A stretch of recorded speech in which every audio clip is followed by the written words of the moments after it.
Seigneur, nous t'offrons, Seigneur, nos actions de grâce, nous t'offrons, Seigneur, notre reconnaissance. Tu es un bon Dieu. Seigneur, tu es un Dieu merveilleux, tu es un Dieu excellent.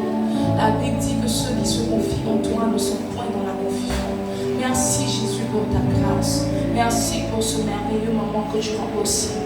Merci pour ta fidélité. Merci pour ce énième dimanche, Seigneur. Merci pour ta grâce. Pour le nom de Jésus-Christ de Nazareth, nous allons prier.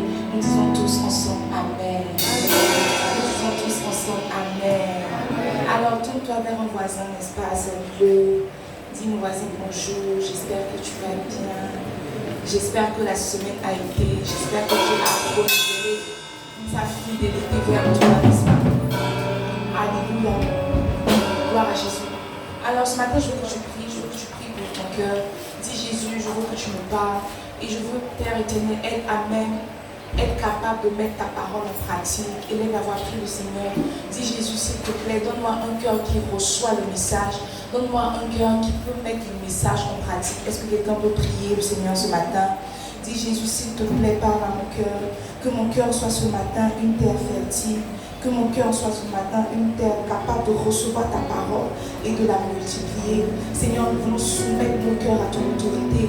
Nous voulons soumettre nos cœurs à ta présence. Seigneur, viens nous parler. Viens nous parler. La Bible dit que tu envoyas ta parole et ta parole les guérit. Nous voulons prier que la parole qui sera relâchée ce matin nous guérisse, nous guérisse, nous guérisse. Que ta parole qui sera relâchée ce matin vienne redresser, Seigneur, ce qui était courbé. Que ta parole qui sera relâchée ce matin vienne transformer nos mentalités, vienne transformer nos vies, vienne transformer nos voix.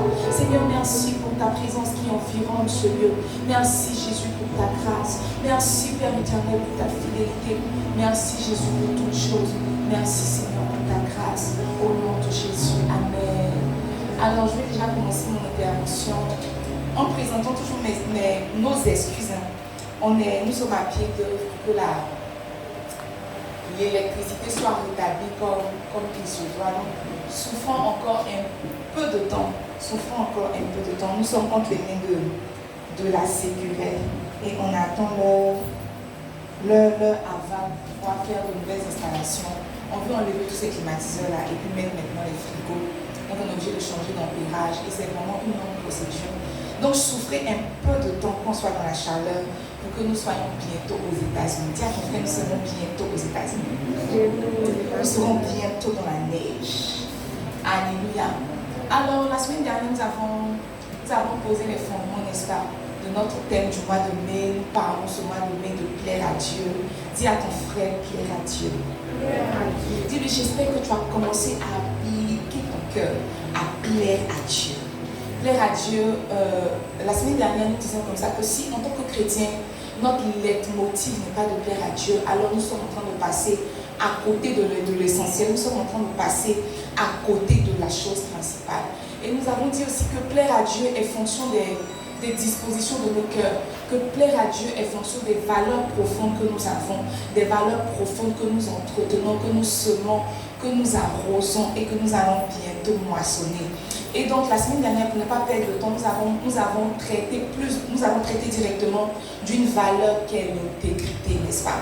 Et donc pour résumer l'intégrité, on a dit être intègre, c'est être à l'extérieur ce que tu es réellement à l'intérieur. On a dit que être intègre, c'est marcher droit dans ses pas, c'est marcher droit dans ses portes.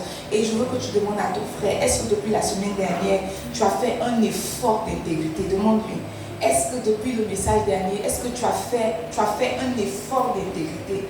Quand tu t'es retrouvé dos au mur et que tu devais mentir, est-ce que tu as dit que, oh, puisqu'on a prêché sur l'intégrité, je ne mens pas, je dis la vérité. Alléluia. Alors nous continuons toujours dans notre thème qui est de plaire à Dieu. Et aujourd'hui, je veux que nous parlons d'une valeur sûre, c'est-à-dire une valeur qui ne manque pas. Tu sais, il y a beaucoup de choses que tu peux offrir à une femme pour lui faire plaisir. Mais tu es sûr de ton cœur que l'argent ne peut pas taper poteau. C'est vrai. Tu peux lui offrir un sac et puis elle n'est pas très maroquinerie, n'est-ce pas? Tu peux lui offrir des bijoux et puis elle n'est pas très bijoux. Tu peux même lui offrir des vêtements, elle n'est pas très vêtements. Mais s'il y a une chose que tu vas offrir à une femme qui ne va jamais taper poteau, c'est l'argent. c'est l'argent. C'est comme ça dans l'esprit, il y a des choses aussi qui aux yeux de Dieu ne tapent jamais poteau. C'est-à-dire que quand tu fais ça, que tu le veuilles, que tu ne le veuilles pas, tu plais forcément à Dieu. Et ce matin, je veux que nous parlons d'une valeur sûre. Dis à ton frère une valeur sûre. Dis-le bien, une valeur sûre. Alors que je préparais ce message, le Saint-Esprit a attiré mon attention sur quelque chose. Le Saint-Esprit a fait plus ou moins, on va dire, il m'a fait plus ou moins une remarque, n'est-ce pas? Il m'a fait plus ou moins une remarque et j'ai remarqué qu'en réalité, le plus de Dieu, dis à ton frère le plus de Dieu. Le plus de Dieu. En fait, j'ai remarqué que le plus de Dieu, sinon le Saint-Esprit m'a fait remarquer que le plus de Dieu n'est pas dans un endroit, mais dans une certaine posture. Le plus de Dieu n'est pas dans un endroit, mais dans une certaine posture. Souvenons-nous de la conversation que Jésus a eue avec la femme samaritaine, n'est-ce pas? Dans Jean 4, où elle lui a demandé, mais Seigneur, on nous a dit que c'est sur la montagne que nous devons adorer. Donne-moi Jean 4. Réveillez la soeur qui était de dormir. On dit tous ceux qui vont mal et qui sont sorciers. Peut-être qu'elle est en train de sortir de son corps. Donc si elle est ton voisin, empêche-la de s'en aller. Jean 4, verset 20, la Bible nous dit, c'est la femme samaritaine qui demande à Jésus. Elle dit Jésus, nos pères ont adoré sur cette montagne. Et vous dites, vous, que le lieu où il faut adorer est à Jérusalem. Dans le verset 21, femme, lui dit Jésus, crois-moi, l'heure vient où ce ne sera ni sur cette montagne, ni à Jérusalem que vous adorerez le Père. Dans le verset 22, vous adorez ce que vous ne connaissez pas. Nous adorons ce que nous connaissons, car le salut vient des choses. Alors la femme samaritaine s'est dit, sinon dans sa culture, on se disait comme ça dans la culture samaritaine que Jésus, sinon Dieu se trouvait à un endroit. On se disait comme ça que Jésus, ou mais Dieu se trouvait à la montagne. Si tu veux rencontrer Dieu, si tu veux rencontrer le Saint-Esprit, si tu veux avoir un tête-à-tête, un cœur à cœur avec Dieu, la chose qu'il te faut faire, c'est de te déplacer jusqu'à la montagne. Et la femme samaritaine dit à Jésus, mais attends, on nous a dit que pour rencontrer le Messie, on nous a dit que pour entrer dans la présence de Dieu, la chose que nous devons faire, c'est que nous devons aller sur la montagne. Et Jésus lui dit que, vous adorez ce que vous ne connaissez pas. Mais nous adorons ce que nous connaissons. En d'autres termes, c'est l'ignorance qui te fait penser que le plus de Dieu se trouve à un endroit. En réalité, le plus de Dieu est une disposition de cœur. Il dit, regarde, qu'on ne va plus adorer sur la montagne. Maintenant, nous allons adorer Dieu quoi? En esprit et en vérité. C'est dans une certaine posture maintenant que nous devons adorer Dieu. Dis à ton frère, le plus de Dieu n'est pas dans un endroit, mais dans une posture. Mes amis, je suis pasteur, n'est-ce pas? Et quand les gens veulent me rencontrer, c'est pour deux choses. Soit pour m'expliquer leurs défis, soit pour me dire qu'ils veulent plus de Dieu. Ils me disent, je veux Dieu. Je veux que Dieu fasse tant pour moi. Généralement, quand ils veulent Dieu, ils veulent soit la main de Dieu, soit la présence de Dieu. Dans tous les cas, ils veulent Dieu, ils veulent quelque chose de Dieu. Et voilà, ils ne comprennent pas que le plus de Dieu qu'ils veulent n'est pas dans un endroit, n'est pas dans une vie de prière, n'est pas dans une vie de jeûne. Le plus de Dieu se trouve dans une posture. Dis à ton frère, le plus de Dieu se trouve dans une posture. Dis-lui, le plus de Dieu se trouve dans une posture. Maintenant, laissez-moi vous le prouver par les Écritures, n'est-ce pas? Puisque nous sommes en train de parler de la Bible, je vais vous présenter, justement, je vais vous prouver à la lumière de la parole de Dieu que le plus de Dieu se trouve dans une certaine posture. Donne-moi Exode, je veux qu'on lise cette portion d'écriture. Exode 3, le verset 1 à verset 2. La Bible nous dit, Moïse faisait paître le troupeau de Jéthro, son beau-père, sacrificateur de Madian. Et il mena le troupeau derrière le désert. Il vint à la montagne de Dieu à Horeb. Verset 2, la Bible nous dit, l'ange de l'Éternel lui apparut dans une flamme de feu au milieu d'un buisson. Moïse regarda et voici, le buisson était tout en feu et le buisson ne se consumait pas. La Bible dit que Moïse était en train de paître le troupeau de son beau-père Jéthro, n'est-ce pas? Et alors qu'il était en train de paître le troupeau de son beau-père Jéthro, la Bible dit que l'ange de l'Éternel lui apparut. Qui a déjà eu ici une visitation angélique? Personne, je le savais. La Bible dit, Moïse était en train de paître le troupeau de son beau-père Jéthro lorsque l'ange de l'Éternel lui apparut. Donne-moi la seconde portion d'écriture. Donne-moi, Gédéon, donne-moi Juge, pardon. Juge 6. Puis l'ange de l'Éternel, puis vint, l'ange de l'Éternel, et il s'assit sous le périmètre d'Ophra, qui appartenait à Joas, de la famille d'Abiézer. Gédéon, son fils, battait du froment au pressoir pour le mettre à l'abri de Madian. Verset 12. L'ange de l'Éternel lui apparut et lui dit, l'Éternel est avec toi, vaillant héros. La Bible nous dit que le jour que Gédéon a rencontré l'ange de l'Éternel, sinon le jour où l'ange de l'Éternel est allé rencontrer Gédéon, Gédéon était en train de battre du froment. Il était en train de faire quelque chose. Il battait du froment. Et l'ange de l'Éternel lui apparaît. L'ange de l'Éternel dit, oh, l'Éternel est avec toi, vaillant héros. Dis à ton frère, le plus de Dieu que tu veux se trouve dans une certaine posture. Donne-moi 1 à 19. Je veux qu'on lise encore. La Bible nous dit, Élie partit de là et il trouva Élisée, fils de Shaphat, qui labourait. Il avait devant lui 12 paires de bœufs et il était avec la 12e. Élie s'approcha de lui et il jeta sur lui son manteau. Lorsque l'onction est venue rencontrer la vie de Élisée, la Bible dit que Élisée était en train de labourer un champ. Mieux, il avait déjà labouré 11 et il était à sa 12e, c'est ça, 12e paire de bœufs. Lorsque le manteau est venu tomber sur lui, le plus de Dieu que tu veux se trouve dans une posture. Lisons encore les Écritures. Donne-moi un Samuel, n'est-ce pas? Un Samuel 16. Samuel entre dans la maison d'Isaïe. Il va oindre le nouveau roi, n'est-ce pas? Et il regarde tout, la plupart, il regarde les fils d'Isaïe. Et Dieu lui dit, non, celui que je cherche n'est pas encore là. Et puis Samuel dit à Isaïe, et Samuel 16, verset 11, sont cela tous tes fils? Il répondit, il reste encore le plus jeune, mais il fait paître les brebis. Alors Samuel dit à Isaïe, envoie-le chercher, car nous ne nous placerons pas avant qu'il ne soit vu. Allons au verset 12. Isaïe l'envoya chercher. Or, il était blond, avec de beaux yeux et une belle figure. L'Éternel dit à Samuel, lève-toi, oins-le, car c'est lui. David avait une rencontre avec l'onction.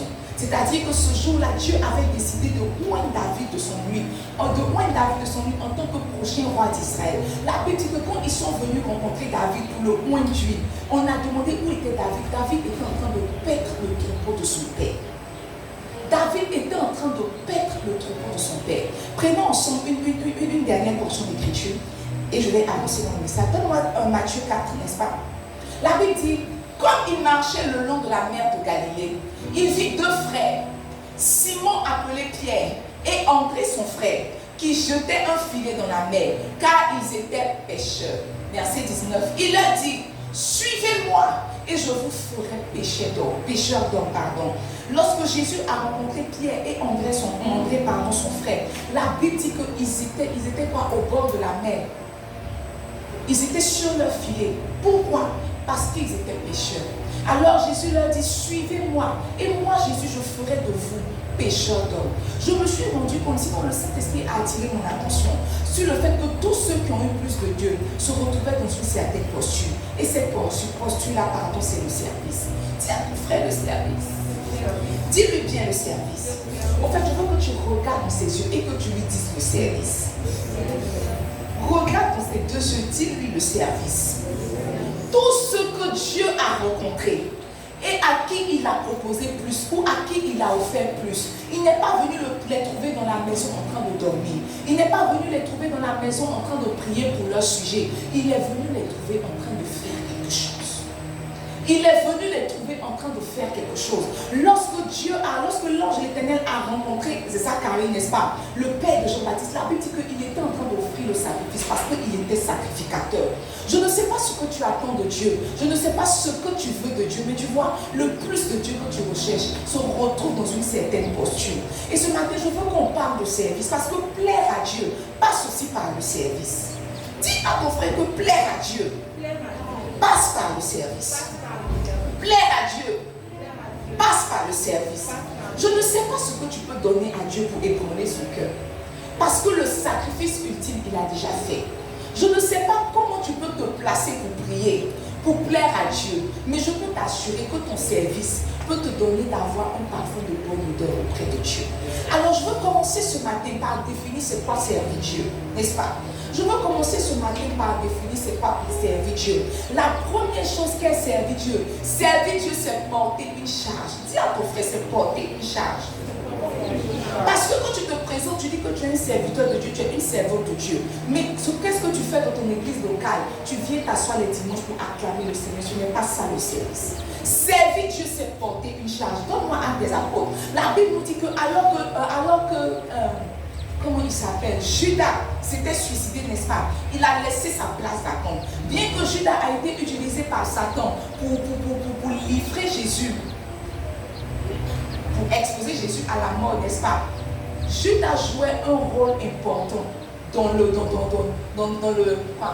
management, dans l'entreprise de Jésus, n'est-ce pas? Dans le service de Jésus, sinon dans le ministère de Jésus. Judas avait une place de choix. La Bible nous dit qu'il était le comptable de Jésus. C'est celui qui gardait, c'est celui qui faisait le point de l'argent avec Jésus, n'est-ce pas? Donc si on veut identifier Judas aujourd'hui dans notre époque, dans notre église locale, Judas c'est Madame Kwame. Si on veut l'identifier, c'est Judas qui gardait l'argent, c'est Judas qui comptait l'argent, c'est Judas qui faisait le point. Donc s'il y a quelqu'un qui est exposé, qui est le plus exposé à Satan ici, c'est Madame Kwame. C'est pour ça que tes prières prient pour elle. Parce qu'actuellement, elle pense qu'elle est intègre, parce que nos offrandes ne font pas beaucoup de mille. Mais et le jour, et les temps qui arriveront, où nous aurons des offrandes en millions, sera-t-elle toujours intègre? Où nous dirons-nous comme Jésus, celle qui va me trahir, c'est celle qui met dans le plat, qui met la main dans le plat avec moi. La Bible dit que Judas avait une charge. Mais le fait est qu'après avoir vendu Jésus, après avoir livré Jésus, il s'est retrouvé tellement en train de culpabiliser qu'il s'est suicidé, il s'est donné la mort. Il s'est donné la mort, c'est vrai, mais son poste était vacant. Parce que parmi les disciples, il n'y a personne qui était habilité à compter l'argent. Il n'y a personne qui avait cette expertise-là. Et la Bible nous dit, n'est-ce pas, que Pierre prend la parole, il dit, mais attendez, quand on regarde parmi tous ceux qui ont marché avec nous, depuis le temps de Jésus jusqu'à aujourd'hui, regardons, qui peut, n'est-ce pas, qui peut remplacer Judas, n'est-ce pas? Et la Bible, il dit, oh, il est écrit dans le livre de Psaume, c'est le Psaume 108, après vous pouvez chercher, il est écrit dans le livre des Psaumes, que sa demeure devienne désert, pardon, et que personne ne l'habite, et que l'on prenne sa charge. En fait, le rôle que Judas jouait auprès de Jésus, c'est une charge qu'il portait. Avant d'avancer, je veux que tu demandes à ton voisin, quelle charge tu portes pour cette église? Demande-lui quelle charge tu portes pour cette église. Oh, très souvent, nous venons à l'église, mais nous oublions que l'œuvre de Dieu se bâtit sur les hommes. L'œuvre de Dieu se bâtit avec des hommes, mais l'œuvre de Dieu se bâtit aussi quoi? Sur des hommes. Ce qui veut dire que chaque fois que tu as laissé ta place vacante, n'est-ce pas? Chaque fois que tu n'es pas venu, mais chaque fois que tu devais faire un service que tu n'as pas fait, c'est une charge que tu as laissée sur tout le corps. Tu ne te rends pas compte. Mais en fait, servir Dieu, c'est porter une charge. Dieu s'appuie sur les hommes pour bâtir son église. Il a dit à Pierre, tu es pierre et sur cette pierre, je bâtirai mon église. Il n'a pas dit tu es pierre et avec cette pierre. Il dit tu es pierre et sur cette pierre, je bâtirai mon église. Toutes les fois que tu n'es pas en train de servir Dieu, en fait, c'est comme si tu es en train d'enlever à Jésus un élément pour bâtir son église. Demande bien à ton frère, quelle charge tu portes dans cette église?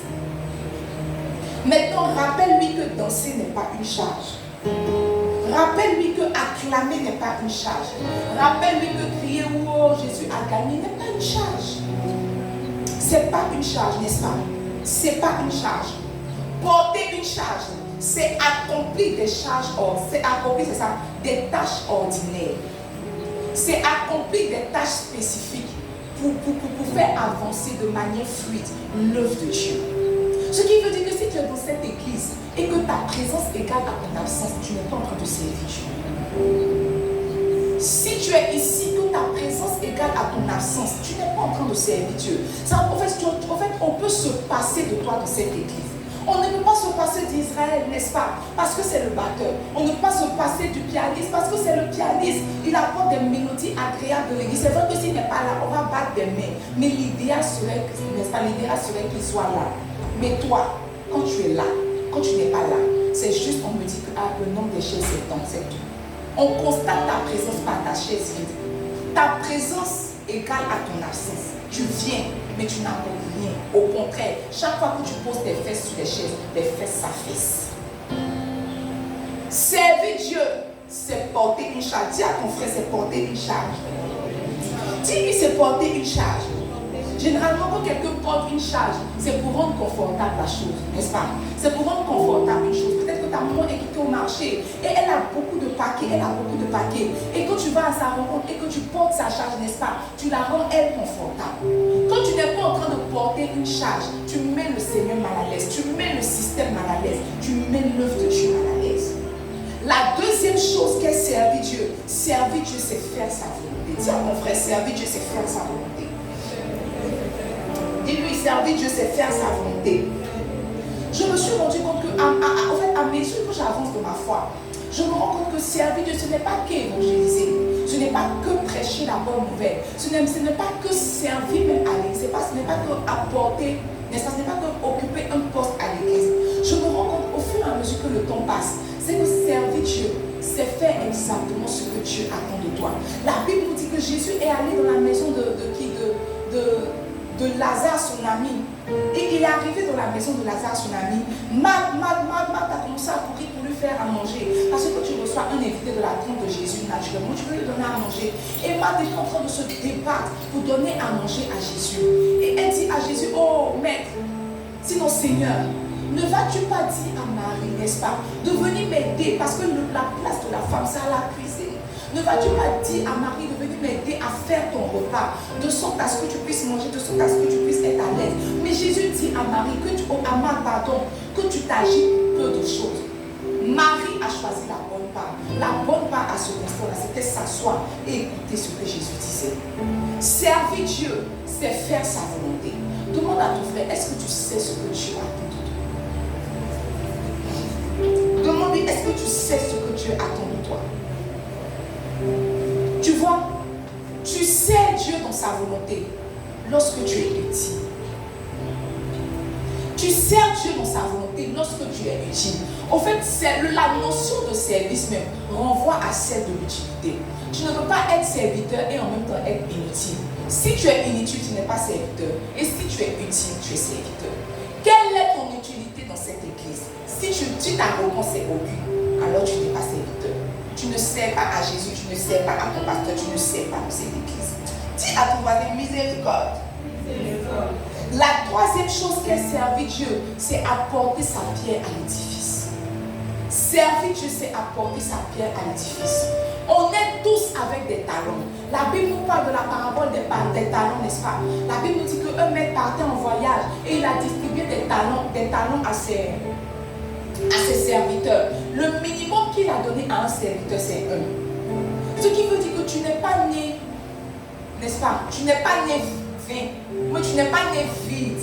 Il y a forcément un talent que Dieu a enfoui en toi. Maintenant, il ne t'a pas donné le talent pour te le donner. Il t'a donné le talent pour que ce talent-là serve à l'avancement de son œuvre ici-bas sur terre. Quand on dit que tu sers Dieu, on est en train de dire que tu es en train d'apporter ta pierre à l'édifice. Nous sommes en train de bâtir un édifice, la maison de Dieu, l'église. Nous sommes en train de faire l'église. Et quand tu es serviteur de Dieu, tu apportes ta pierre à l'édifice. Alors peut-être que tu évangélises, peut-être que tu chantes, peut-être que tu gardes les offrandes, peut-être que tu accueilles, peut-être que tu nettoies, mais tu es en train d'apporter ta pierre à l'édifice. Comment se fait-il que tu ne fais rien dans ton assemblée locale? Pourquoi tu ne fais rien dans ton assemblée locale? Je ne t'ai pas dit de demander à ton voisin, moi-même je te demande. Pourquoi tu ne fais rien dans ton assemblée locale? Pourquoi? Pourquoi tu ne fais rien dans ton assemblée locale? Alléluia. Alléluia. Alléluia. Le ministère est ton travail. Bâtir l'église est ton travail. Qu'est-ce que tu peux faire pour faire avancer l'œuvre de Dieu? C'est la question que tu dois te poser. Oui, Jésus, tu m'as gagné. Mais qu'est-ce que je peux faire pour faire avancer ton œuvre? Tu ne peux pas juste te lever, te laver le dimanche et venir t'asseoir. Ce ce n'est pas correct. Dis à ton frère, ce n'est pas correct. Dis-lui, ce n'est pas correct. Et tu ne peux pas plaire à Dieu. Bon, tu ne plais pas à Dieu. Dis-lui, tu ne plais pas à Dieu. Dis-lui, tu ne plais pas à Dieu. Tu ne lui plais pas. Alléluia. Alors, je veux croire que tu n'es pas en train de servir parce que tu ne sais pas pourquoi on sert. Je crois que si tu savais pourquoi on servait Jésus, tu serais déjà serviteur de cette église. Mais avant d'avancer dans mon message, je veux demander, qui sert à l'église ici? Qui sert? À combien lever les pieds? Qui sert à l'église ici? 2 personnes, 3 personnes, 4 personnes, 5 personnes. Ok. Qui sert pas à l'église ici? Tu vois que tu as honte de lever ta main parce que c'est honteux. Dis à ton frère miséricorde. Dis-lui bien miséricorde. Regarde, la première raison pour laquelle nous servons Dieu, nous le servons par reconnaissance. Dis à ton frère par reconnaissance. Dis-lui par reconnaissance. Donne-moi Luc 4, n'est-ce pas? Donne-moi Luc 4, je veux lire les versets 38 et 39. La Bible nous dit, en sortant de la synagogue, la Bible parle de Jésus.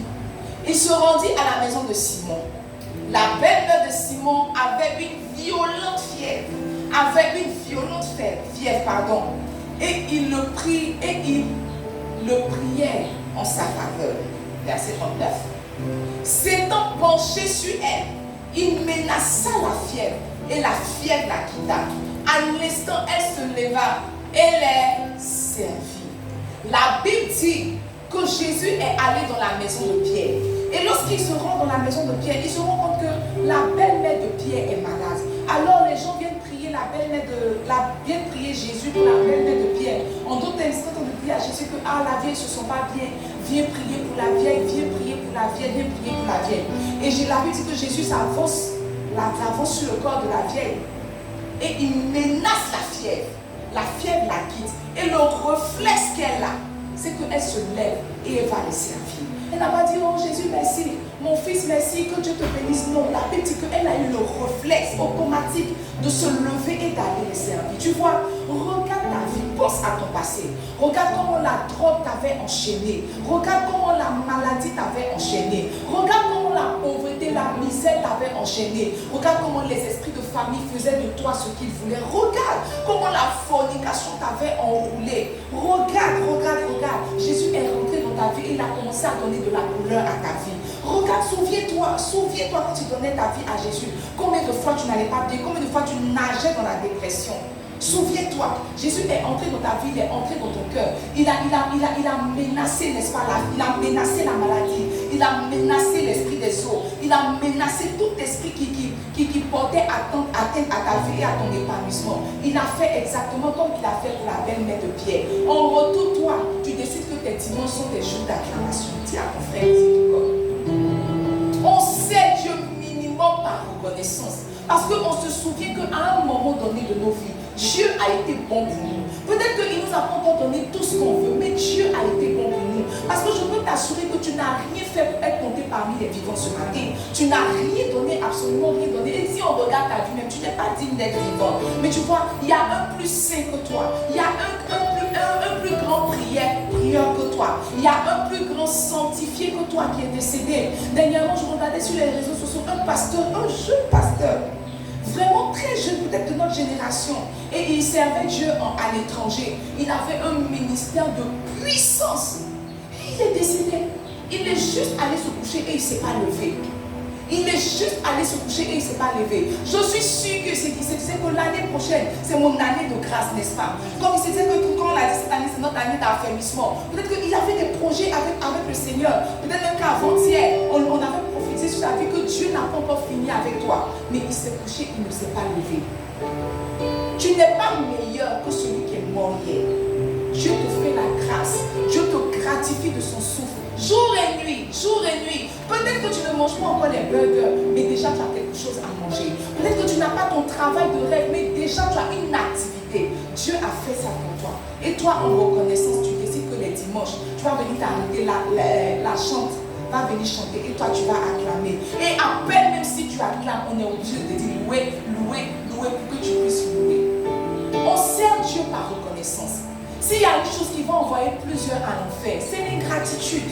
C'est l'ingratitude. On sert Dieu par reconnaissance. Quand Jésus a donné la parabole des 10 lépreux, n'est-ce pas? Il a dit qu'il a guéri les 10 lépreux, mais un seul est revenu. Il dit, mais et les autres n'ont-ils pas été aussi guéris? À toi, en plus de la guérison, je donne le salut. En plus de la guérison, je donne le salut. Pourquoi? Parce qu'il a été reconnaissant. Parce qu'il a été reconnaissant. Il y a des choses que tu n'as pas. Parce que ton cœur n'est pas. En fait, ton cœur ne sait pas rendre grâce. Tu ne sais pas apprécier les petites choses que Dieu fait pour toi. C'est par reconnaissance qu'on se lève et qu'on vient apporter notre pierre à l'édifice. Tu n'avais rien. Ton oncle, tu ne savais pas où dormir. Ton oncle t'a dit que, ah bon, comme j'ai une maison, viens dormir. Et tu viens dormir. Tu te permets de ne pas balayer. C'est exactement ce que tu fais à Jésus. Tu es dans la maison, tu manges, tu es entretenu, tu te lèves et tu dis merci mon oncle pour tout ce que tu fais pour moi. Mais tu vois, la meilleure manière de lui dire merci, c'est pas avec les lèvres, c'est en nettoyant sa maison. On sait Dieu par reconnaissance. Dis à ton frère par reconnaissance. Dis-lui, on sait Dieu par reconnaissance. Dis-lui, on sait Dieu par reconnaissance. Donne-moi Exode 8, le verset 16. Je veux nous interpeller, nous tous qui sommes ici. L'Éternel dit à Moïse, lève-toi de bon matin et présente-toi devant Pharaon. Il sortira pour aller près de l'eau. Tu lui diras, ainsi parle l'Éternel, laisse aller mon peuple afin qu'il me serve. Souvent on pense que c'est par amour que Dieu a délivré le peuple d'Israël. C'est vrai que c'était par amour, mais il faut aller la finalité. C'était le service. Il dit, va dire à Pharaon, laisse aller mon peuple afin qu'il me serve. Dieu ne t'a pas délivré pour que tu sois le public, le grand public, ou même le VIP. Dieu t'a délivré pour que tu sois serviteur. Dieu attend de toi que tu sois serviteur. Dieu attend de toi que tu apportes ta pierre à l'édifice. Dieu attend de toi que tu lui sois utile. Dieu attend de toi que tu lui sois utile. Tu as des attentes vis-à-vis de Dieu. De la même manière, Dieu a des attentes vis-à-vis de toi. Tu te plains quand Dieu va lentement avec toi. Tu vois le sentiment que ça crée dans ton cœur. C'est le même sentiment que tu crées dans le cœur de Dieu. Parce que tu es inutile. Tu es inutile. Tu es inutile. Regarde. Les parents aiment tous leurs enfants. Mais les parents sont plus attachés aux enfants qui leur sont utiles. Aux enfants qui leur sont utiles. Aux enfants qui leur sont utiles. Je peux te dire, quand tu n'es pas en train de servir Dieu, tu es inutile. Dieu t'aime là, ce n'est pas une prophétie, il est déjà mort pour toi. Mais le plus que tu veux là, se trouve dans le service. On sert Dieu premièrement par reconnaissance, n'est-ce pas? On le sait par reconnaissance. La moisson est grande, il y a peu d'ouvriers. Jésus l'a déjà dit. Donc tu n'es pas au stade où tu te demandes est-ce que je suis serviteur, est-ce que je ne suis pas serviteur. Il a déjà dit que tous sont appelés, c'est pas ça. Beaucoup sont appelés. Il a déjà dit, c'est pas une question d'appel ou de pas appel. La moisson est grande, il y a peu d'ouvriers. Regarde, dans ton quartier, tu connais les jeunes drogués, n'est-ce pas? Dans ton quartier, il y a tout, dans un quartier, il y a toujours un maquis. Il y a toujours un maquis dans un quartier. Tu ne vois pas que tu peux dire que les jeunes là, ils boivent. Peut-être que ce moment mais tu vas t'asseoir avec eux pour boire. Tu ne te rends pas compte qu'au fait, tu as été sauvé pour sauver à ton tour. Tu ne te rends pas compte que Dieu ne va pas descendre sur la terre. Je ne sais pas quel corps, encore quelle forme il va venir prendre pour venir aider ces personnes-là à sortir de leur servitude. Il veut juste utiliser toi. Tu dis que non. Tu as tes propres défis, tu as tes propres challenges. Tu préfères que Dieu attende. On sait Dieu par reconnaissance. On n'est plus au stade de l'envie. On sert Dieu par reconnaissance. Parce qu'on voit ce qu'il a fait de nous. On voit ce qu'il a fait pour nous. Et on se pose la question, oh Jésus, en quoi puis-je être utile? En quoi puis-je être utile? Ce ne sont pas des questions que tu te poses. Je me demande si tu es vraiment chrétien. Amen. Amen. Amen.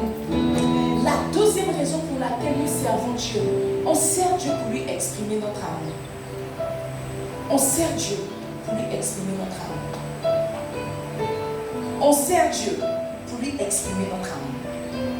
Aimer Dieu et puis servir Dieu sont des frères, sinon sont des sœurs siamoises. Aimer Dieu et puis servir Dieu vont de pair. Tu ne peux pas aimer sans servir, tu ne peux pas servir sans aimer. Tu ne peux pas. Tu ne peux pas.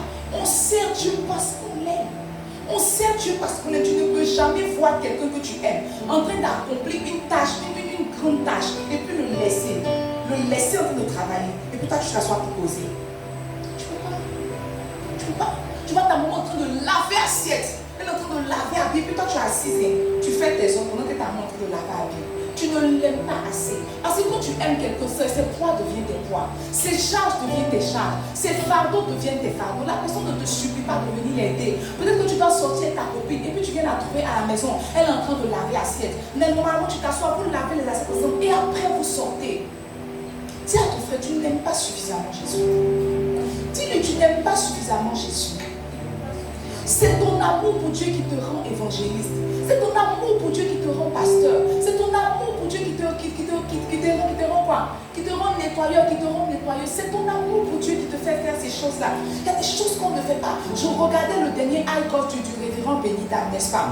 Et c'était le bishop Wakam qui était venu intervenir. Et à la fin, il était en train de prier pour les personnes, pour faire une démonstration de puissance. Et puis, il a appelé le révérend Abel Aké pour prier pour lui. Et il a prié pour le révérend Abel Aké. Et puis il a dit, où est ta femme? Je veux prier pour ta femme, n'est-ce pas? On cherche sa femme, on la voit pas. Et puis le révérend Benita prend la parole et dit que, homme de Dieu, en réalité, sa femme est dans les toilettes. C'est elle qui nettoie les toilettes. Au fait, Aïgos, c'est un grand rassemblement des fils du bishop d'Ad, n'est-ce pas? Et puis ils invitent d'autres églises consoeurs à l'espace Ivoire coréen où ils font le tchin-tchin. Voilà. Donc c'est elle qui gère toutes les toilettes. Le bishop il dit à crier, waouh, je comprends pourquoi Dieu l'a localisé, je comprends pourquoi Dieu l'a cherché. Et elle est venue devant. Et le révérend Béni reprend le micro pour dire qu'au fait, elle était en France. Ils l'ont mis sur l'église de France. Mais elle est venue à Aïgos, Abidjan, pour nettoyer les toilettes et puis partir. Et le révérend Béni a dit qu'au fait, ça fait 7 ans qu'ils font l'Aïgos. Et depuis 7 ans, c'est elle qui gère les toilettes de l'Aïgos. C'est la femme d'un puissant serviteur de Dieu en Côte d'Ivoire. Quand tu vas dans leur église, tu te rends compte qu'il y a église et il y a église. Leur église s'appelle Méga. Ce n'est pas juste un nom. Ils sont méga. Une grande dénomination. Elle courait, elle venait, elle portait ses baskets, elle son jean. Elle avait même les gants de nettoyage. Et l'homme de Dieu a commencé à prophétiser sur eux. Ce sont les serviteurs que Dieu localise. Dieu ne localise pas les chrétiens. Dieu localise les serviteurs. Dieu ne localise pas les chrétiens. Seigneur, plus de faveur. Seigneur, plus de grâce. Ce sont des paroles que tu débites. Mais tu vois, si les yeux de Dieu doivent te localiser, c'est à cause de ton service. Quand il parlait à Satan, il n'a pas dit, as-tu vu Job? Il dit, as-tu vu mon serviteur Job? As-tu vu mon serviteur? En fait, c'est vrai qu'il se prévalait de Job, mais la portion de la vie de Job qui l'intéressait, c'était Job son serviteur. Yes. Qu'est-ce que Dieu va dire de toi? As-tu vu mon chrétien? As-tu vu mon chrétien? As-tu vu mon baptisé? Non. Il dit, as-tu vu mon serviteur Job? As-tu vu mon serviteur Job? As-tu vu mon serviteur Job? Il dit, voici David mon serviteur. Ma droite le soutiendra, n'est-ce pas? Il n'a pas dit voici David. Il dit voici David mon serviteur. Ma main le soutiendra. Tu veux le soutien de Dieu. Tu veux l'appui de Dieu. Tu veux l'intervention de Dieu dans tes affaires. Mais regarde, tu n'es pas serviteur. Moi-même, en fait, ça c'est Dieu. Ça c'est Dieu. Parce que Dieu même est un peu élevé. Moi-même que vous voyez ici là, il y a des gens qui ont des problèmes. Et puis je dis à quelqu'un, il faut partir. Et puis il y a des gens qui ont des problèmes. Et puis je me déplace moi-même pour partir. Pourquoi?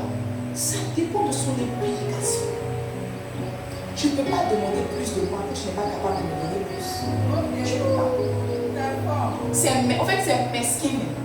Tu devrais te dire en toi-même que tu ne peux pas me demander plus quand tu n'es pas capable de me donner plus. Quand tu rentres dans la présence de Dieu et que tu pleures, Seigneur, je veux plus, c'est sur base de quoi? Sur base du sacrifice à la croix. La Bible dit qu'il fait pleuvoir sur le bon comme sur le méchant. Yes. Le soleil se lève sur le bon comme sur le méchant. En fait, il y a des choses qu'on a juste parce qu'on est sur la terre. Il y a des choses qu'on a parce que quand Jésus fait lever son soleil là, il ne met pas les chrétiens à gauche, il ne met pas les chrétiens à droite. Il y a des principes, en fait, il y a des principes de la vie qui sont déjà établis. Quelqu'un, si les chrétiens mais il n'est pas chrétien, s'il donne à Dieu, il va prospérer. Mais ça ne veut pas dire qu'il plaît à Dieu. Ça ne veut pas dire qu'il plaît à Dieu. En fait, il ne faut pas te leurrer. Si tu n'es pas serviteur, tu ne plais pas à Dieu. Tu ne plais pas à Dieu. Quand Dieu te sent, tu n'as pas une bonne odeur. Les sacrifices qu'on offre à l'Éternel ne sont pas que des sacrifices. La Bible précise des sacrifices de bonne odeur. Est-ce que quand tu t'offres en sacrifice, C'est un sacrifice de bonne odeur ou c'est juste un sacrifice? Tu n'es pas serviteur. Oh, je peux t'assurer qu'on a tous des raisons de ne pas servir. J'avais 1001 raisons de ne pas me lever ce matin pour venir prêcher l'évangile. Mais tu vois, j'aime Jésus. Je me suis posé la question de savoir si je ne fais pas, qui va faire? Vous venez et puis on dit que le pasteur n'est pas là, acclamons. Quel sentiment tu vas ressentir? Qu'est-ce que tu vas te dire? Le pasteur n'est pas là, mais on va te dire que un peuple de Dieu, excusez-nous, au fait, aujourd'hui, le pasteur devait laver ses habits, mais il n'est pas venu. Ce que tu vas ressentir, c'est exactement ce que je ressens. Quand je demande après toi et on me dit que tu es parti laver tes habits. Quand je demande après toi, on me dit que tu es en train de nager à la plage. Quand je reçois un message, et puis quelqu'un me dit, la dernière fois, c'est pas ça, je reçois un message, je dis que la mère, telle ne sera pas là parce que son papa a avalé ma dos. Telle ne sera pas là parce que j'acquiesce, n'est-ce pas? Parce que je suis le pasteur. Si Jésus a dit qu'il est le bon berger, nous travaillons à être nous aussi de bons bergers. Mais tu vois, moi, je peux comprendre tes excuses ou pas. Je peux, tes excuses ou pas. Mais la personne à qui je dois plaire, ce n'est pas moi, c'est Dieu. Quand Dieu s'assoit sur son trône et il te regarde, il dit que tu as préféré l'eau à ma présence. Tu as préféré quoi à ma présence? Tu as préféré laver habit à ma présence. Tu n'es pas droit avec toi-même. Tu n'es pas juste avec toi-même. Tu veux être la priorité, mais tu n'es pas capable de donner la priorité. Tu veux être la priorité, tu n'es pas capable de donner la priorité. Tu n'es pas cohérent. Tu n'es pas cohérent. Tu n'es pas cohérent. Tu n'es même pas cohérent. Tu n'es pas cohérent. Tu n'es pas cohérent. Dis à ton frère le service. Dis à ton frère le service. Dis-lui bien le service. Regarde. Malheureusement ou heureusement, Dieu, en fait, pour nous donner ou pour nous faire, Dieu ne se base pas seulement sur les paroles de nos bouches. Il y a des prières qu'on a faites hier. Si Dieu avait exaucé, nous-mêmes on serait assis aujourd'hui et dire que il y a ton gars dire tu voulais l'épouser, c'est comme ça avait fait Pâques des sangs. Aujourd'hui, quand tu as sorti, tu dis que il faisait quoi lui là? Mais quand tu priais hier, tu disais à Dieu que c'était l'homme de ta vie, que tu pries qu'il te marie. Mais les années sont passées, tu t'es rendu compte que tiens, tu t'es rendu compte que tiens, il avait fait quoi ça? Ça allait m'envoyer. Heureusement que Dieu ne se base pas seulement sur les mots de bouche pour nous donner ou pour nous faire. Heureusement. Heureusement. Donc tu vois, les je t'aime, tu le sais, je te porte dans mon cœur. C'est toi seul que ça ébranle. C'est à toi seul que ça donne des frissons. Dieu a déjà vu plus que ça. Regarde, Dieu a déjà vu plus que ça. Les offrandes que tu fais là, sincèrement, quand moi je vois, je suis non, en tout cas, on est ébranlé. Mais quand je vois, je suis un peu contente parce que je dis qu'on peut avancer dans les travaux de l'église. Moi, ça peut m'ébranler. Mais tu vois, Dieu a déjà vu plus que ça. Il y a des gens qui ont débloqué un certain niveau d'amour pour Dieu. Tu te rends compte que toi, tu n'es en train de rien faire. Il y a des gens qui sont en train de courir avec l'évangile. Tu t'assois, tu dis que je suis en train de faire quoi? En fait, ce que tu es en train de faire, puis je te sens à l'aise là. Tu ne sais pas qu'au royaume des aveux, c'est toi le bon. Tu ne sais pas. Sinon, quand tu vas regarder tes égaux, tu vas te rendre compte que je suis en train de faire quoi? Il y a des gens qui ont ton âge. Des fois, on faisait le cours des ouvriers et je parlais aux ouvriers, on dirait qu'ils ne comprenaient pas. Je leur ai exposé la vidéo d'une petite fille de 14 ou 15 ans qui était en train de prophétiser, de prier. Et puis c'est papa qui m'a vu naître à ta consécration, qui m'a envoyé ça avant, était en train de tomber. Je leur ai dit, c'est comme ça les enfants de l'école du dimanche avant venir vous faire. Vous aurez un problème, on va vous dire que allez voir Péniel, allez voir Zoé. Tu vois Zoé à 6 mois, n'est-ce pas? Allez voir Zoé. Et puis Zoé va dire que tata grâce, lève la main. J'étais en train de leur dire ça. Regarde. Dis à ton frère, ce n'est qu'une question de temps. Dis-le, ce n'est qu'une question de temps. Dis-le bien, ce n'est qu'une question de temps. Donc moi, je veux lire Jean 13, verset 1 à 5.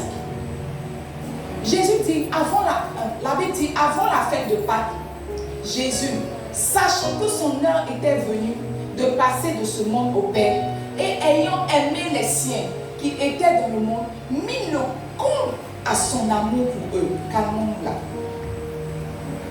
Mis le compte à son amour pour eux.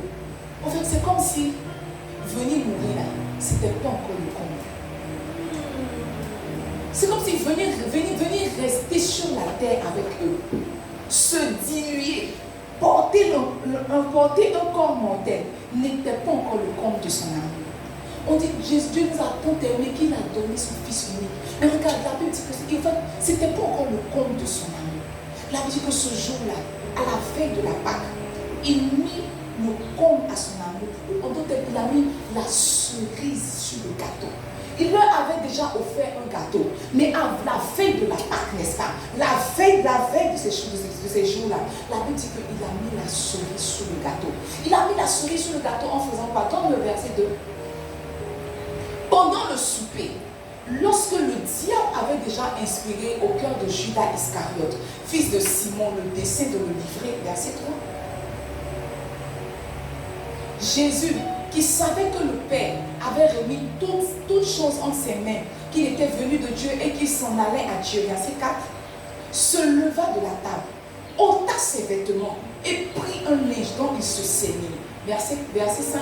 Ensuite, il versa de l'eau dans un bassin et il se mit à laver les pieds de ses disciples et à les essuyer avec le linge dont il était saint.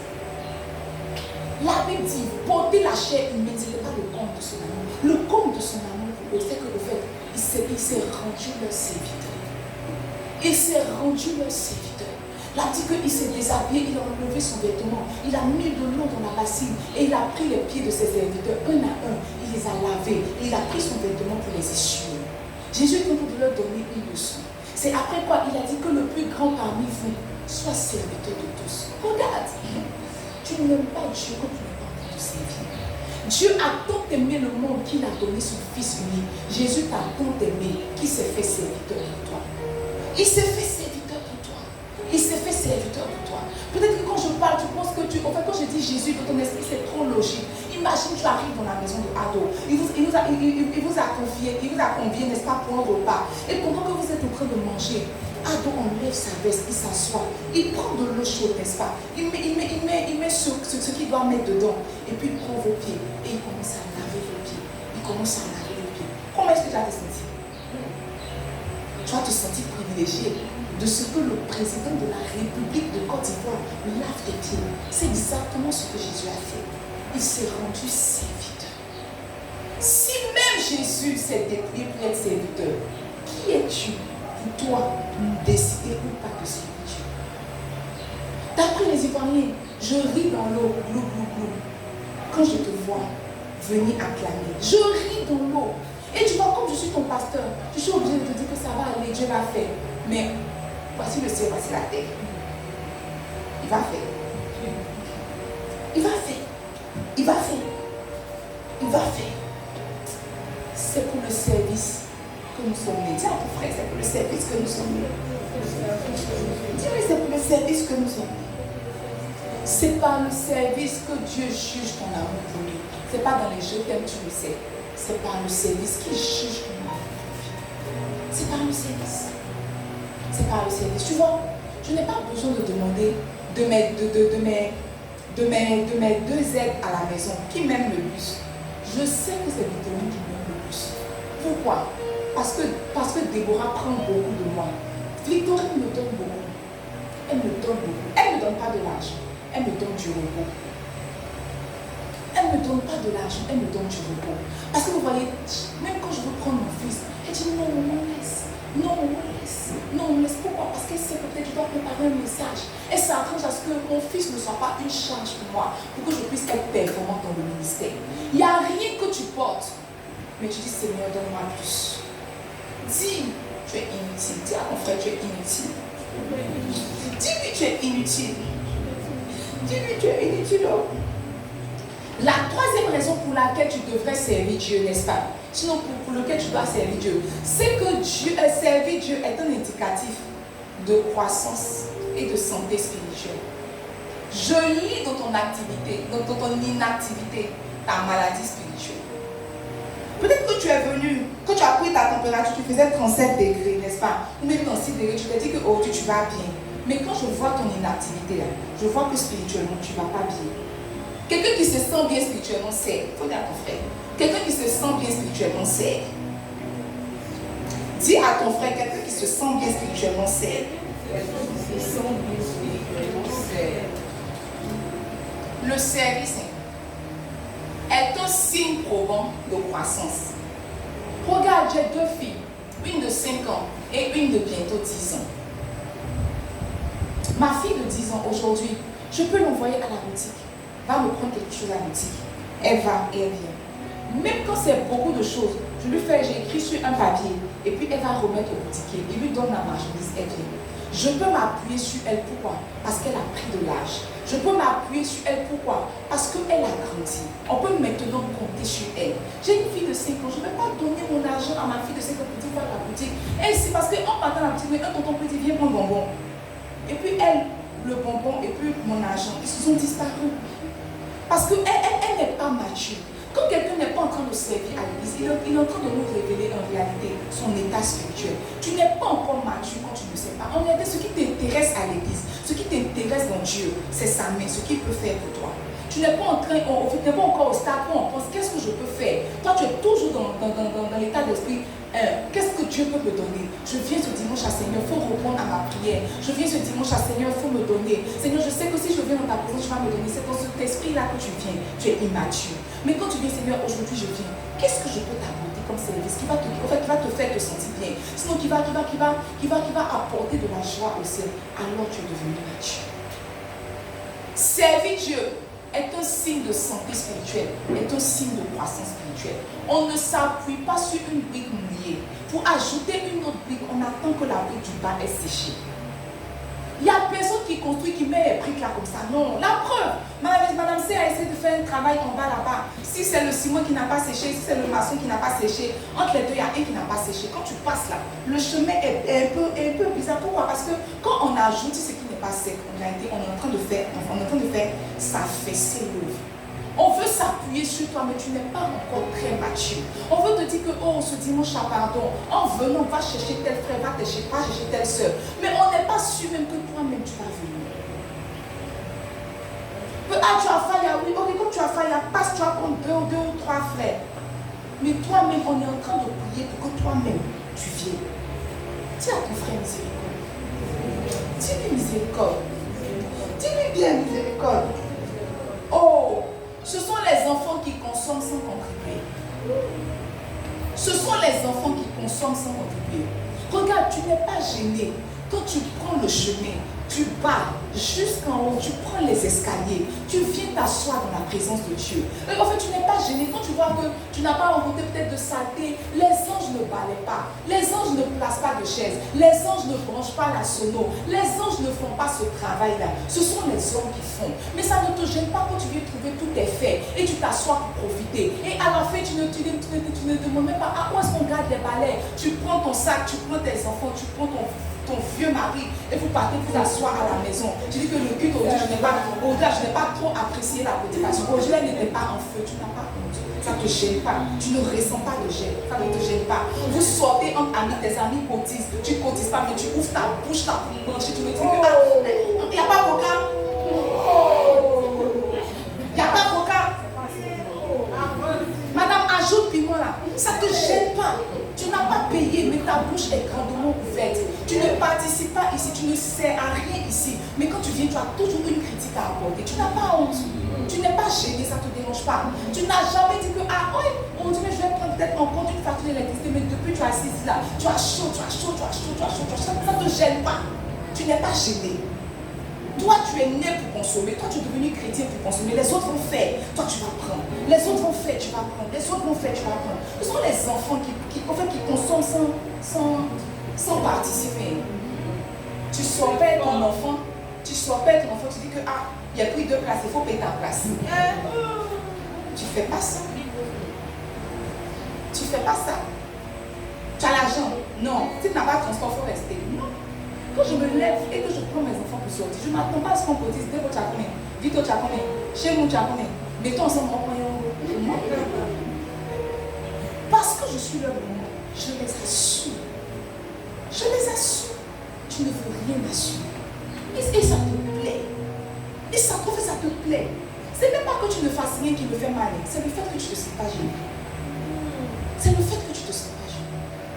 Tu ne te sens pas gêné. Quand on est en train de réfléchir comment est-ce qu'on peut faire pour améliorer les cultes, peut-être comment est-ce qu'on peut faire pour monter dans l'onction, ça ne t'intéresse pas. Viens prier, non. Viens servir, non. Qu'est-ce que tu veux faire? Je veux venir à l'église. Je prends mon temps. Prends ton temps. Prends ton temps. Prends ton temps. Il faut prendre ton temps. Prends ton temps. Tu es un enfant. Moi, je vois, les choses que tu demandes à Dieu sont pour les adultes.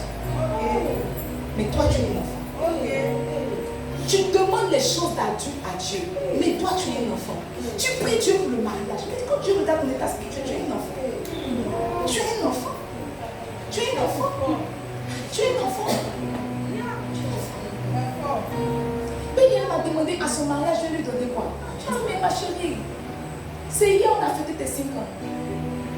Je te donnais assiette. Qu'est-ce que c'est que je lui ai demandé pour qu'elle quitte devant moi. Je lui ai dit, il y a des choses qu'on ne donne pas aux enfants. Tu demandes, les choses que tu demandes à Dieu, tes prières actuelles là, même dans ton esprit que c'est pour les adultes. Alors que c'est parce que tu es un enfant que tu ne sais pas. Si tu étais adulte, tu aurais servi. Dieu est sur son trône et il te regarde. Il te regarde toi seul te leurrer. Il te regarde toi seul te leurrer. Tu as des prières d'adulte, mais tu as un comportement d'enfant. C'est pas possible. C'est pas logique. C'est même pas logique. Les choses que tu dis, Seigneur, je veux me marier. Seigneur, je veux me marier. Seigneur, je veux travailler. Seigneur, donne-moi une voiture. Mais dans le spirituel, tu n'es pas capable de conduire une voiture. Tu ne peux pas prendre un frère pour l'envoyer à l'évangile. Tu vas prendre la vie de qui dans la voiture passe. Tu ne vas pas te donner. Tu n'es pas logique, tu n'es pas cohérent. Il y a des choses que tu demandes à Dieu qui ne sont pas cohérents. Qui ne sont pas cohérents. Qui ne sont pas cohérents. Qui ne sont pas cohérents. Ce sont les enfants qui consomment sans participer. Chaque fois que tu n'es pas en train de participer, tu es en train de nous montrer que tu n'es pas dans la capacité de participer, n'est-ce pas? Donc tu es un enfant. Donc tu es un enfant. Dis à ton frère, tu es un enfant. Dis-lui, tu es un enfant. Dis-lui bien que tu es un enfant. Quand quelqu'un n'est pas en train de servir Dieu, il n'est pas en train de vivre sa conversion. Et ça, je veux parler à mes jeunes frères qui ont donné leur vie à Jésus, mais qui sont à l'école de baptême. Je veux vous parler ce matin. Je peux vous parler ce matin. Regarde. Ce que nous faisons, nous sommes comme des pêcheurs qui lançons le filet. Quand on tire le filet, n'est-ce pas? On récolte soit des poissons, soit des chaussures qui ont été jetées dans la mer, soit des bouteilles avec Marie des gens dedans. Quand on met le filet là, on prend beaucoup de choses. Mais quand vous voyez, on ouvre le filet, on fait le tri. Même quand on a trié et qu'on a pris du poisson, n'est-ce pas? On ne mange pas le poisson cru. Le poisson là ne se mange pas cru. On prépare le poisson et on le mange. Quand on te demande de venir servir, on est en train de te dire, viens, on va te préparer pour que Jésus puisse te consommer. Tu as donné ta vie à Jésus, tu t'es baptisé. C'est maintenant même que ta vie commence. C'est comme si on t'a pêché dans l'eau pour t'envoyer sur la terre. Mais laisse, on va enlever tes écailles. Laisse, on va enlever la saleté dans tes mangeoires. Laisse, on va te nettoyer. Et puis maintenant te mettre à la disposition. S'il veut te faire braiser, sauce, griller, c'est lui qui va décider. Mais laisse-nous faire le travail. Laisse-nous t'aider à améliorer ta vie. On te prend ici, tu sautes là-bas, on te prend ici. Si tu ne veux pas, laisse-nous te ramener dans l'eau. Parce que le poisson ne vit pas sur la terre. Soit on te ramène dans l'eau, soit on te donne à Jésus pour qu'il puisse te consommer. Mais il n'y a pas de place intermédiaire, il n'y a pas de place pour le poisson sur la terre. Donc ce que tu es en train de faire là, c'est à toi que tu es en train de faire du mal. Parce qu'un poisson peut essayer de faire comme ça sur la terre. Mais le soleil va tellement le sécher. Le soleil va tellement le sécher. Donc ton état de, si tu es un peu chrétien, mais tu es un peu païen là, c'est pas à moi que tu fais du mal, c'est à toi. C'est pas à moi que tu fais du mal, c'est à toi-même.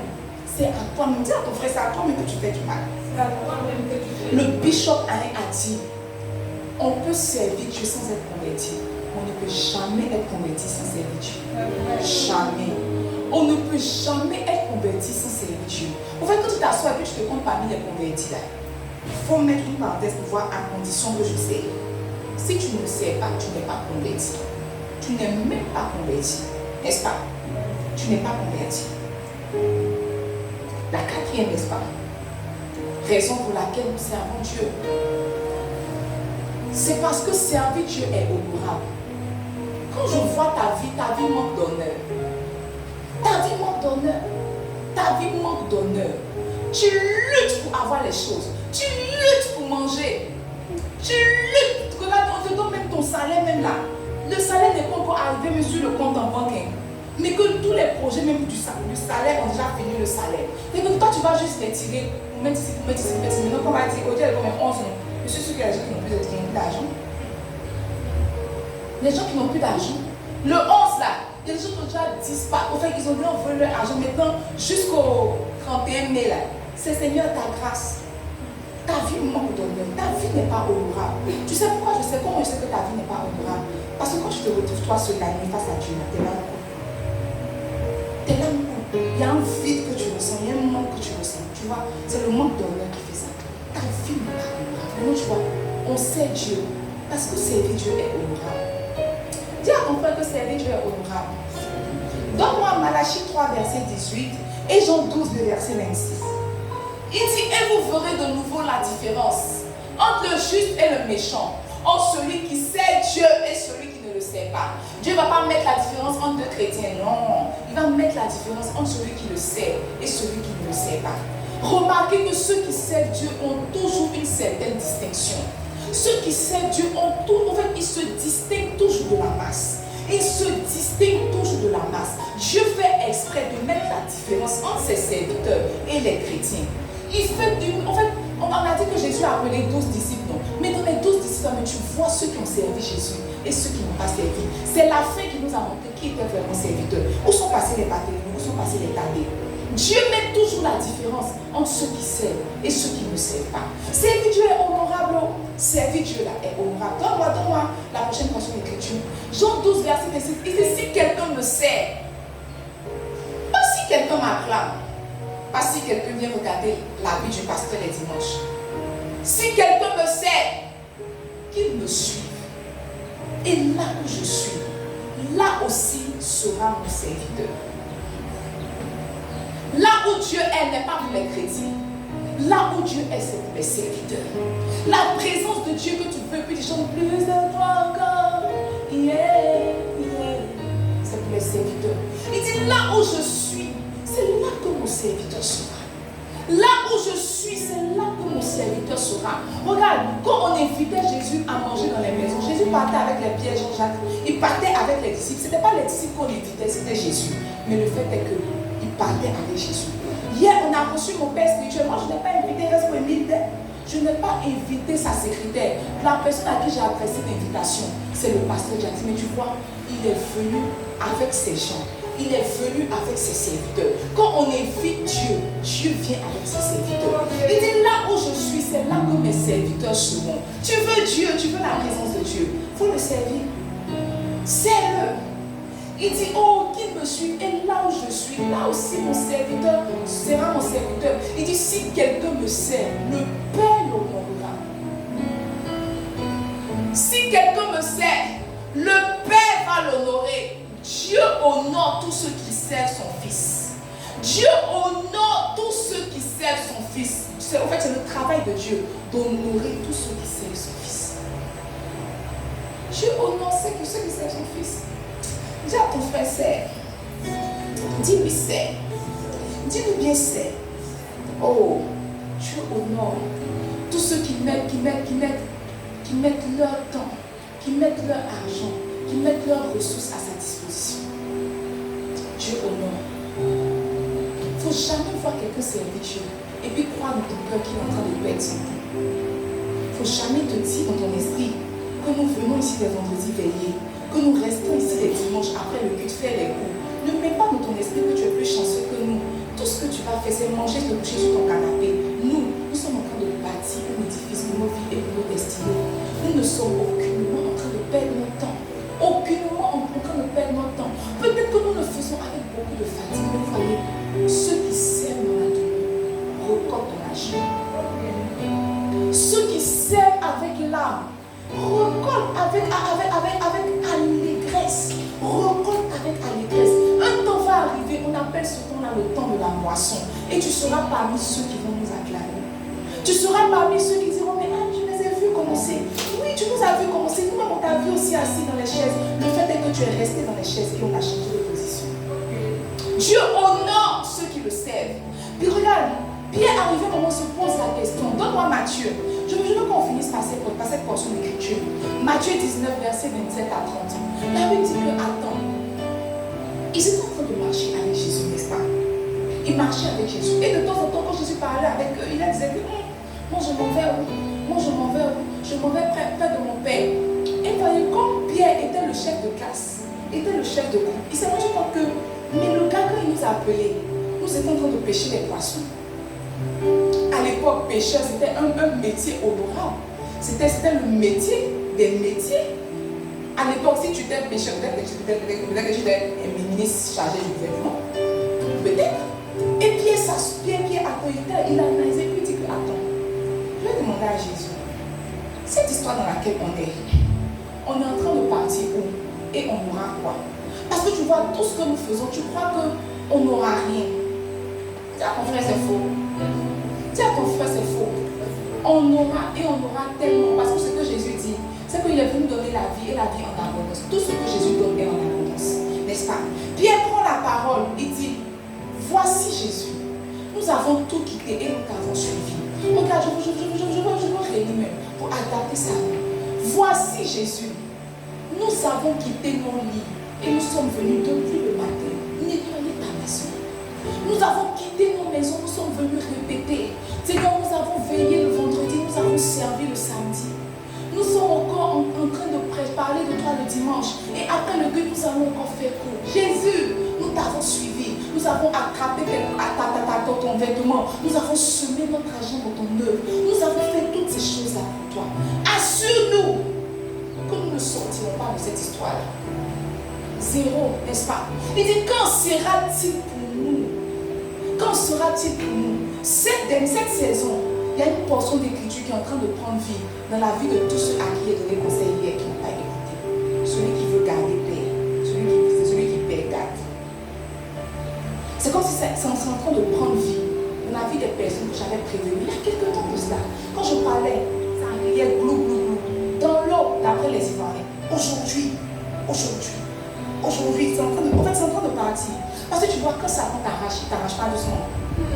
Parce que quand il t'arrache, tu es étonné. En fait, tu ne comprends pas comment il a fait pour t'arracher. Le temps que tu comprennes, pardon, il est parti avec. J'ai dit, tout ce qu'on essaie de garder par nos efforts, tout ce qu'on essaie d'avoir de notre propre chef, on finit par perdre.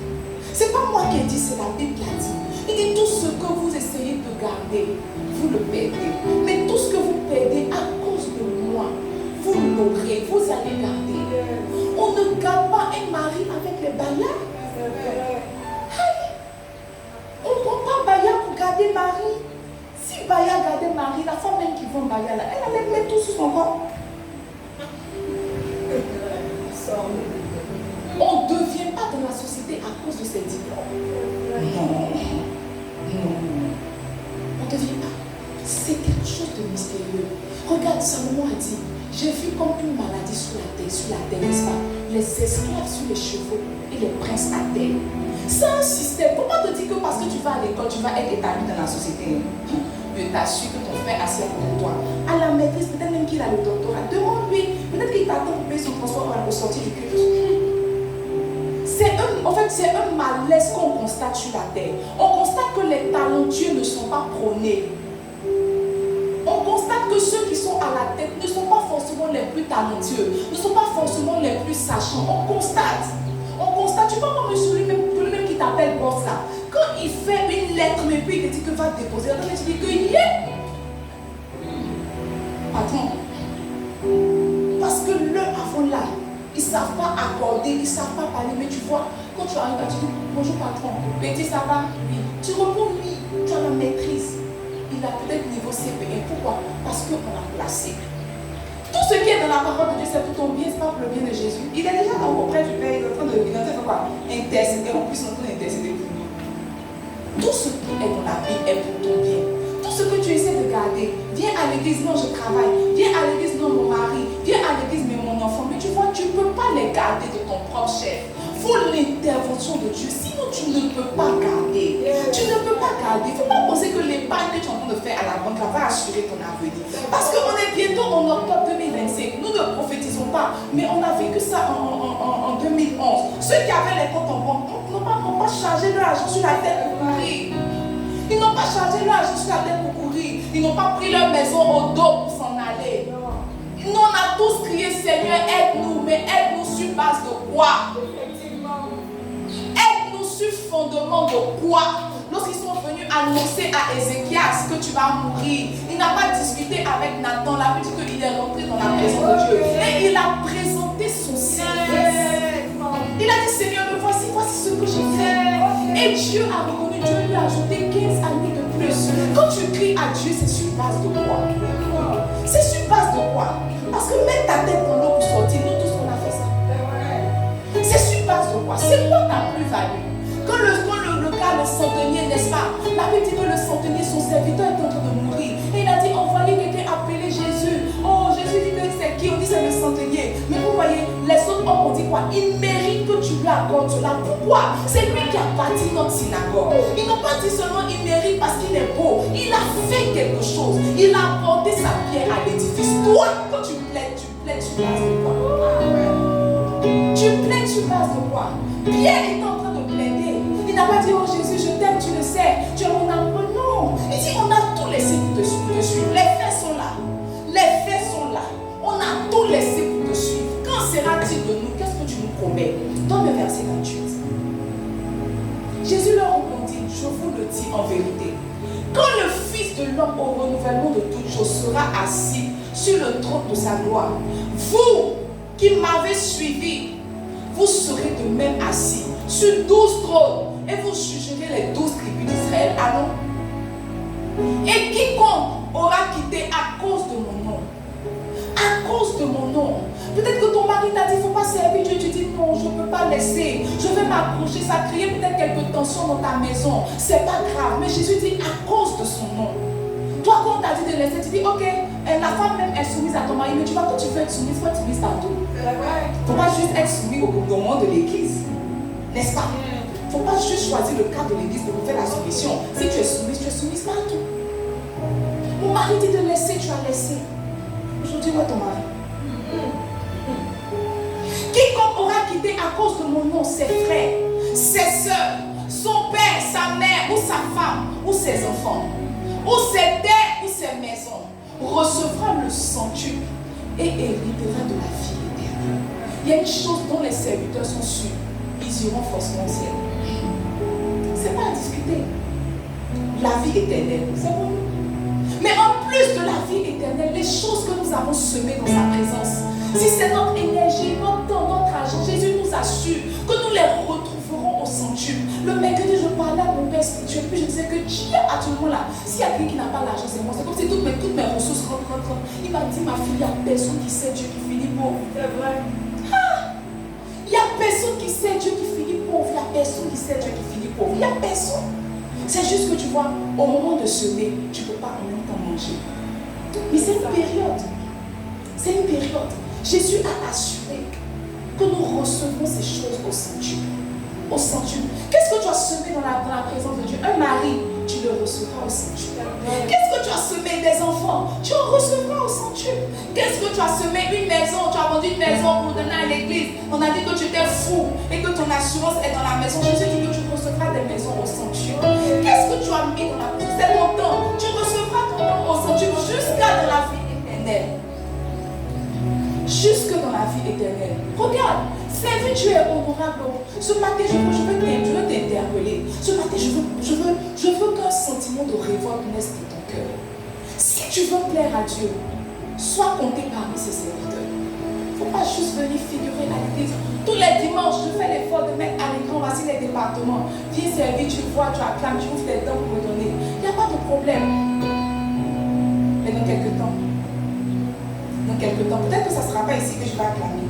Mais où tu vas partir, tu seras acclamé.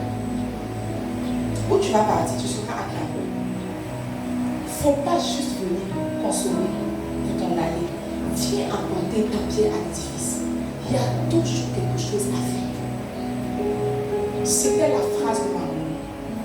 Quand elle venait te coucher, te trouver endormi, tu dis que tu as tout fait. Elle dit il y a toujours quelque chose à faire. C'était le principe de mon papa. Quand il vient te trouver endormi, il dit tu as étudié, lui, tes leçons de vie. Il dit tu as tout étudié. Dis non.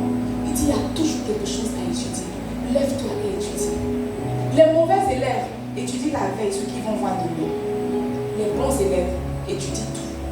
Si ça tombe, ça tombe. Si ça tombe pas, c'est ça. Il y a toujours quelque chose à faire. Il y a toujours quelque chose à faire. J'ai dit à Madame C, regarde, on va prendre un service de nettoyage pour nettoyer l'église.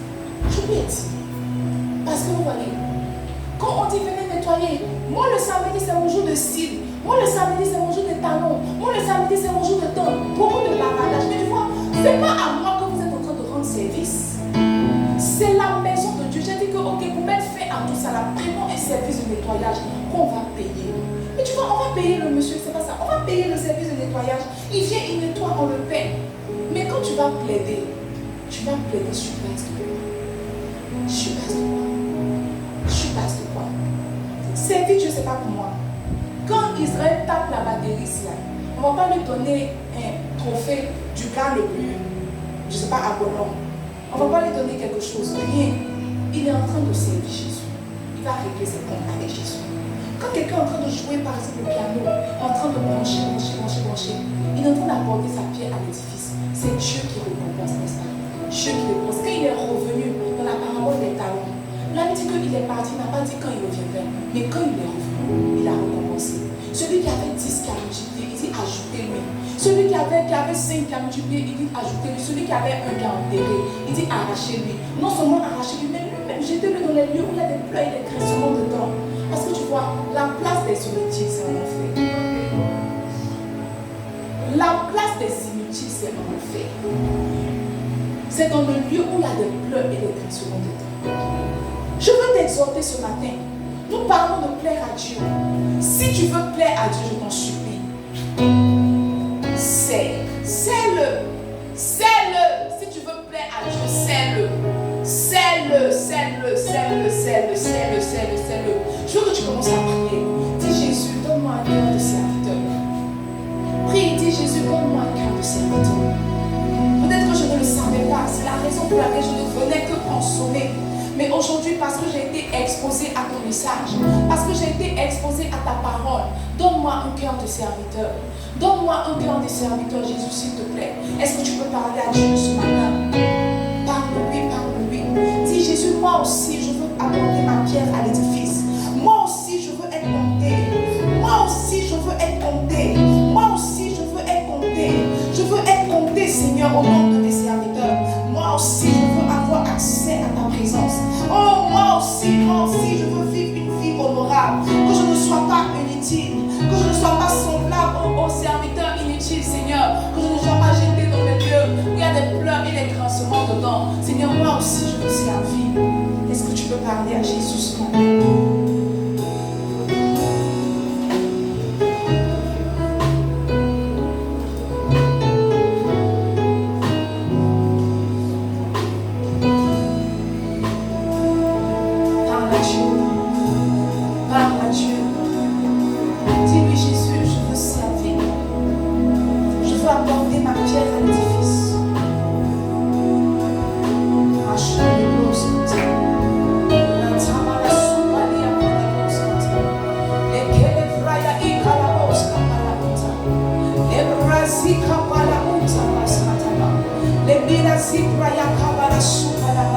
Seigneur, je veux prier que tu relâches dans cette atmosphère le désir de te servir. Oh, tu es celui qui a crié que la moisson est grande mais il y a peu d'ouvriers. Seigneur, suscite des ouvriers en ce lieu. Suscite des ouvriers en ce lieu. Suscite des ouvriers en ce lieu. Seigneur, suscite des ouvriers en ce lieu. Que nous puissions être des serviteurs. Que nous puissions être comptés parmi les serviteurs. Que nous puissions nous aussi être appelés serviteurs. S'il te plaît, Jésus. S'il te plaît, Jésus. S'il te plaît, Jésus. Allez, abra, la utabas, ketebra. Reti kabasu, palia karabos, mate. Reti libraya kababababababa. Jepete les bos qui parlent utabos, mate. Seigneur, je veux être compté parmi les serviteurs. Seigneur, je veux être compté parmi les serviteurs. S'il te plaît, fais-moi grâce. S'il te plaît, fais-moi grâce. S'il te plaît, fais-moi grâce. Je veux être compté parmi les serviteurs. Moi aussi, je veux servir. Moi aussi, je veux apporter ma pierre à l'édifice.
qui a apporté son offrande, n'est-ce pas?